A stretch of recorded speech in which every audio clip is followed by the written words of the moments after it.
Welcome back to Celebrew Brew Crew, your exclusive sip on the hottest celebrity tea. Today, we're diving deep into one of the most explosive battles in pop music history, the war over Taylor Swift's masters, and Scooter Braun's claim he was just a well-meaning businessman caught in a feud. You already know the headlines. Fans are livid, artists are taking notes, and the fallout has reshaped how musicians protect their art. Stick around, because in the next several minutes, we'll break down how a $300 million deal in 2019 set, the stage, the fiery Tumblr post that lit the fuse, the industry exodus that followed, Taylor's masterstroke re-recordings, and Scooter's latest attempt to rewrite history, plus what every aspiring artist needs to learn from this saga.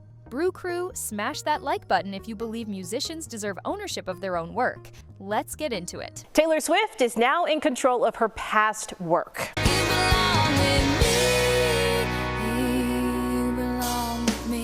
One of her early hits says it best. In a note on her website today, she announced all of the music I've ever made now belongs to me. The singer purchased her original catalog from a private equity firm. No word on how much she paid. In an effort to regain some control, Swift had been re-recording some of her earlier songs in between her new releases. I knew he would sell my music. I knew he would do that. I couldn't believe who he sold it to, because we've had endless conversations about Scooter Braun, and he has 300 million reasons to conveniently forget those conversations. Now, could you re-record? Oh yeah. Might you do that? Oh yeah. That's a plan? Yeah, absolutely. Prime Day concert. It was Taylor's first live performance after all of the albums got sold to Scooter Braun. Found out about the liars and the dirty, dirty cheats of the world.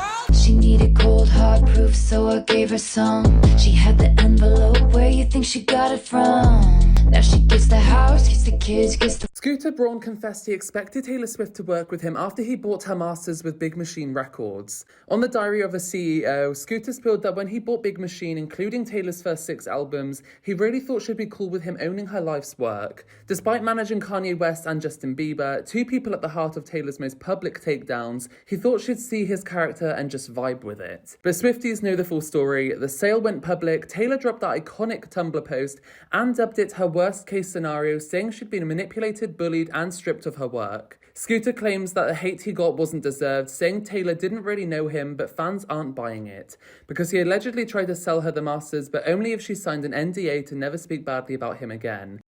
June 2019, Ithaca Holdings, led by Scooter Braun, closed a $300 million deal to acquire Big Machine Label Group, instantaneously taking control of the master recordings for Taylor Swift's first 6 albums, from her self-titled debut through Reputation. No heads up. Swift says she learned about the sale the same way the rest of the world did, via public announcement. Imagine waking up to discover someone you've publicly clashed with now owns the soundtrack of your life.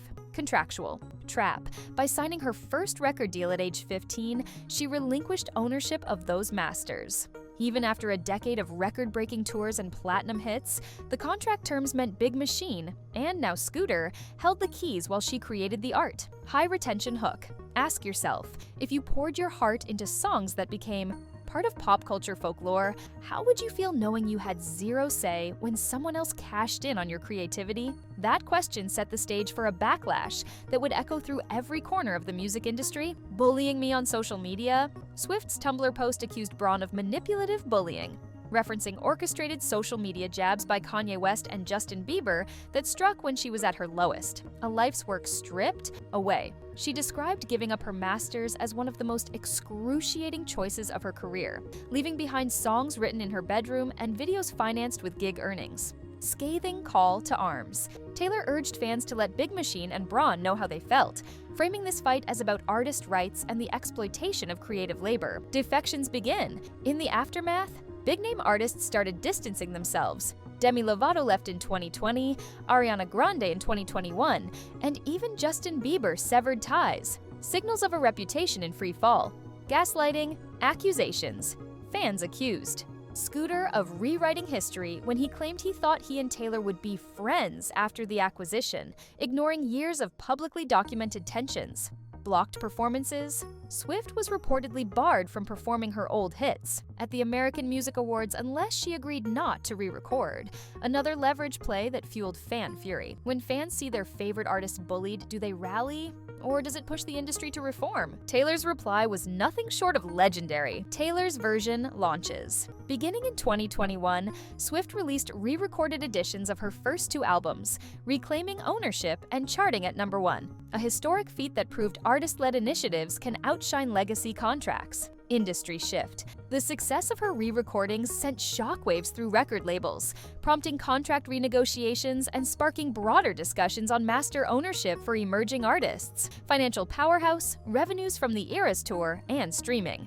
Of Taylor's version, tracks helped fund her eventual purchase of those very masters in late 2023, closing the circle on a decade-long battle. Scooter's 2025 response: revisionism or remorse? I thought she'd talk to me. In his latest public statement, Braun claimed he expected Swift to forgive and collaborate, painting himself as the hurt party when she never returned his calls, claims of betrayal and misunderstood. He insisted that he stayed on his side of the street and felt blindsided by the backlash, framing fans' outrage as unjustified. Gaslighting backlash. Online commentators slammed his narrative as revisionist, pointing out the glaring imbalance of power and the repeated incidents Taylor outlined years earlier. When I bought Big Machine, I thought I was going to work with all the artists on Big Machine. I thought it was going to be like an exciting thing. This is where my arrogance came in. I had a feeling she probably didn't like me because I managed them, but I thought that once this announcement happened, she would talk to me, see who I am, and we would work together. And then this Tumblr comes out and it says all this stuff, and I was just like shocked. It's been 5-6 years. I don't need to go back into it. But what I can tell you is everything in life is a gift. Having that experience allows me to have empathy for the people I worked with, who I would always say, yeah, I understand, but I never knew what it was like to be on the global stage like that. I never knew what criticism like that felt like. And like I told you, the biggest gift that I got from that was understanding that all the praise I had received up until that moment was not deserved. And all the hate I got after that moment was not deserved, because none of these people knew me. What this means for artists. A call to action. Read every clause. Never assume standard deals are fair. Hire a music attorney before signing. Negotiate master rights. Push for shared ownership or reversion clauses after a set period or revenue threshold. Leverage fan power. Taylor's army. Of Swifties proved that fan mobilization can influence industry behavior. Never underestimate your audience. Plan your legacy. Consider self-releasing singles or partnering with indie labels that offer more equitable terms. That wraps our deep dive, Brew Crew. From a $300 million power play to a grassroots revolution in artist rights, the Taylor vs. Scooter saga has rewritten the rulebook on creative ownership. What's your take? Did Scooter have good intentions? Gone wrong, or is this a classic case of giant versus underdog? Drop your thoughts below, hit subscribe, and ring that bell so you never miss a drop of Celebrew. Until next time, keep sipping and keep questioning the headlines. I'll see you in the next video.